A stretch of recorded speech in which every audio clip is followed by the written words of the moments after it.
My series of questions without notice are directed to the Minister for State Enterprises, and this is in relation to the struggling operation of PNG Power.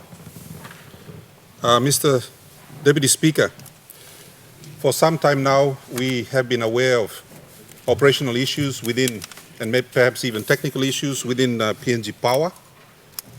But over the last 12 months, these issues have become more pronounced, and our people have been suffering from the lack of power in areas where we do have power. One of the issues which the Minister needs to take note of is that certainly in the case of ECPIC, if there's no power, they don't ask PNG Power why there's no power. They ask the governor, and they ask the member for WIWEC, and they ask the member for MAPRI. Why na nogat power? So the lack of performance of a state enterprise is actually blamed on the members of parliament who have almost no control over the operations of such an entity. In our case in ECPIC, we had a discussion with them, and they've asked us to help them purchase a new generator, which should relieve a lot of our power problems once they arrive. But there's a new development, Mr. Deputy Speaker. And that development is that, and reading in the paper yesterday, I understand that there's an independent power producer here in Port Moresby that's owed about 200 million kina. And I understand that there are other private producers of power who supply to PPL that are also owed money for their services, including Hanjung and a few others. So could the minister inform this House as to the full state of the liabilities of PPL, particularly in relation to those private arrangements? Could the minister inform the House as to how these arrangements came about and whether they are beneficial to PPL and to the country, or whether these deals were struck in some secret location and are in fact impacting negatively on the operations of PPL? My understanding is that PPL is struggling to buy fuel from week to week because they have cash flow issues as well, which perhaps impinge on some of the outstanding liabilities from the state. Could the minister also inform us as to the level of those liabilities that are owed to PPL by the state, and what actions are being taken to get those amounts owing from the state and perhaps other bulk users of power? And finally, what is your board doing about putting in place a long-term fix to these issues? In the case of ECPIC, about 4 weeks ago, we almost had to go and buy fuel for PPL. We were getting ready to buy fuel for them because the people of ECPIC basically said, Governor, you go buy fuel, na give him all, na all buy supply power. We need to fix these issues, and it's something that is raised on this floor constantly. But I'd like to hear from the minister, what are our plans to rectify these things once and for all? Thank you, Mr. Deputy Speaker. Honourable Minister for State Enterprise. Thank you, Mr. Deputy Speaker. I'd like to thank the Governor for asking this very important question, which I know most of us have been asking over the many years. There's a combination of factors resulting in the way PNG Power is in now. Firstly, most of it is to do with legacy issues. Secondly, to do with management issues, entrenched culture of incompetence, nepotism, corrupt practices in PNG Power. I've actually pointed this out many times on the floor of this Parliament. Most of the problems go back to more than 20, 30 years. I'm not trying to pass the buck. These are problems that have been existing. We've been trying to work very hard to rectify problems which have existed for more than 30 years within a period of 2 to 3 years, given the constant change of governments, change of ministries, and so forth. But Mr. Deputy Speaker, PNG Power is not technically insolvent. PNG Power has got good income producing assets.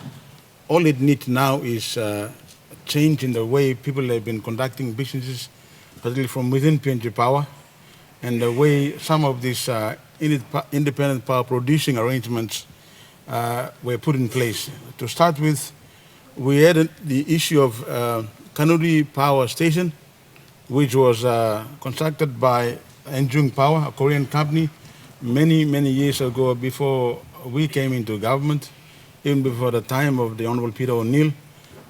This agreement came to a lapse about 2 years ago. There were talks to renew it. As minister responsible, I decided not to do that because it was not in the commercial interest of PNG Power, whereby PNG Power was made to pay exorbitant rates, if I may use that word. So this is one example of an agreement that did not serve the interest of PNG Power. The other agreement that we've had to grapple with is the power produced by POSCO Power in Leh, which was a result of an agreement that was reached during the time of the so-called state of emergency that had been introduced by the former Minister Ben Micah at that time. Again, we've reviewed that arrangement and we realized that the rates that they were agreed between PNG Power and that company are not on par with the standard rates you can find elsewhere in the region, all over the world, in fact. So we have asked that company to come to a table so we can review that arrangement, and I also echo the sentiments that were expressed earlier on this week by Sir Pukatemu. And we have been looking at reviewing that agreement under the Fairness of Transactions Act, and we believe that we have a good case. These sort of things, Mr. Speaker, will take time. We are getting there. There are other independent power producer arrangements lately with New Power and Durio.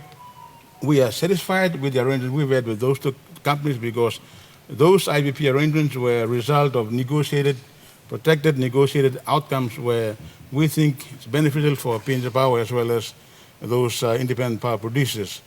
Going back to the case of WIWEC in particular, as far as I am aware, PNG Power made a decision to purchase an additional generator to serve WIWEC. We started looking at the problems that are being encountered by our people in that province, especially East Province, when we encountered problems in Maprik, when there were issues with the power line. So we have given that province priority. In fact, I made a visit to WIWEC about 3 weeks ago, and I had a meeting with the manager in charge of WIWEC, and I realized that there is a combination of factors. One, the lack of constant communication between headquarters in Port Moresby and those managers who are serving out there. And there is a need to review the performance of many of our people who are actually employed in those commercial centers. I can give an example. In some areas, you will find electricians and survey draftsmen who somehow, through nepotism, have been placed in charge of those important centers. And we are trying to review the structure and to put in new people. In fact, Mr. Speaker, I can inform this Parliament and our people that KCH, under my leadership, has come up with a rescue plan, two rescue plans, one for New Guinea and one for PNG Power. PNG Power, Mr. Speaker, is not a company that is not making money. Based on the last figures, it was making gross revenue of about 785 million kina. And the expenditure was nearly about that figure, and I had to instruct the management, and I had to tell him that this was not a charity organization and that they had to look at the overhead. So these are things which are being slowly worked at, and it will take time. It will take time, and recently Cabinet has authorized or approved payment of 100 million kina to pay some of our service providers, including the independent producers and those creditors. And mind you, may also remind ourselves that even as I speak today, our government also owes a lot of money to PNG Power. So we are now caught between the devil and the deep blue sea, so to speak, or to use that term, where we say we own our own company and yet we owe money. So there is no easy fix, Mr. Deputy Speaker, and I want to assure our governor that Given time, we can turn it around. And as I said earlier, these are not problems which happened overnight. It's taken many years for our company to be in the state where it is, but it is not to say that the government under the leadership of Prime Minister has not taken concrete steps to fix it. We've got a rescue plan. We've allocated money and we've started paying our bills. And in fact, as I speak today, we will be paying out nearly 100 million, starting with 50 million kina for one independent power producer, which has helped us overcome many of our difficulties in terms of providing reliable power services to cities like Port Moresby and, of course, Lae. So once again, to Simon Dole, Prime Minister, Deputy Speaker, we are not saying that PNG Power is technically insolvent. It is an income-producing company. It is able to pay its debts as and when they fall due over a period of time. Thank you, Mr. Deputy Speaker.